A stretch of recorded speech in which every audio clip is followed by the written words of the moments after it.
self-confidence.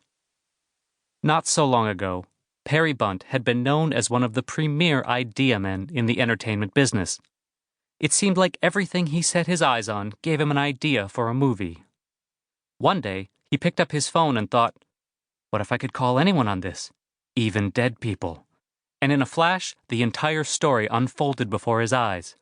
Guy gets mysterious call on his dead wife's phone, telling him who killed her. Later that week, he optioned Dead Call Zone to a major studio. There were days when Perry's mind was so full of stories that there wasn't room for anything else. The problems began when he sat down to write them.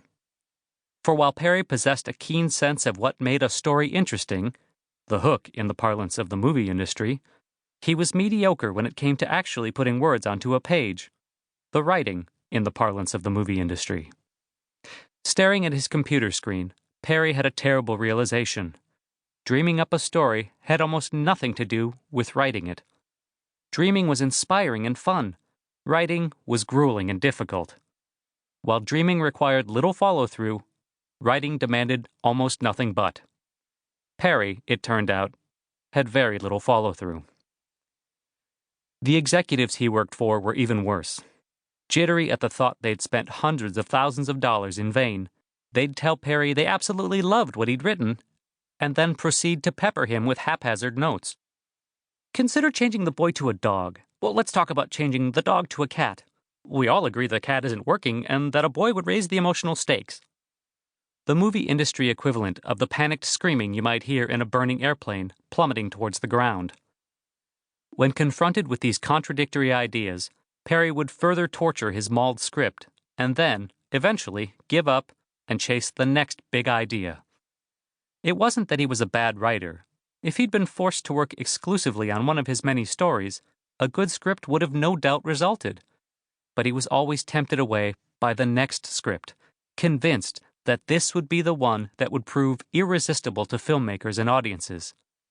Ideas, like relationships, are always more exciting when they are new. You get 6, sometimes 7 scripts before they find you out, his first agent had warned him. Sure enough, after Perry sold his 7th script, and that script, like all the others he'd written, was never made into a movie, his career began a long ride downward. It took a while for him to realize what was happening. The true Hollywood ending is no ending at all. There is no fade to black, no elegiac music, no credits. There is only a phone that doesn't ring. Perry learned that no news wasn't good news, but was instead bad news taking its time. He had once dreaded the phone calls, the phony banter, the ubiquitous schmoozing, the mendacious puffery, but now he missed them. He wouldn't mind if someone called and lied to him, as long as they called. For a while, Perry still found work in the entertainment business. On Hey Hey Fiancé, a television show featuring newly engaged couples on a tropical island, he was tasked with devising ways of breaking up the affianced.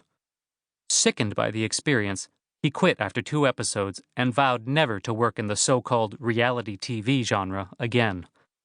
Had there ever been a more egregious misnomer than reality TV? In what kind of reality do people routinely become craven animals on display? His principles came at a high cost. After Hey Hey Fiancé, he could find employment only on a children's show about a talking wombat, which was soon replaced by a cartoon featuring hyper-aggressive koala bears. After scripting an industrial for a juicer, Perry hit the end of the line: teaching. It was a shock from which he had yet to recover. "Bunt's a hit," proclaimed a Variety headline that Perry still carried in his wallet. Yellowed and torn, it was a small signifier of his denial that this same Bunt was now teaching 8 classes a week of beginning screenwriting at the Encino Community College, where he made it a personal mission to break young writers of the delusions he saw as his undoing.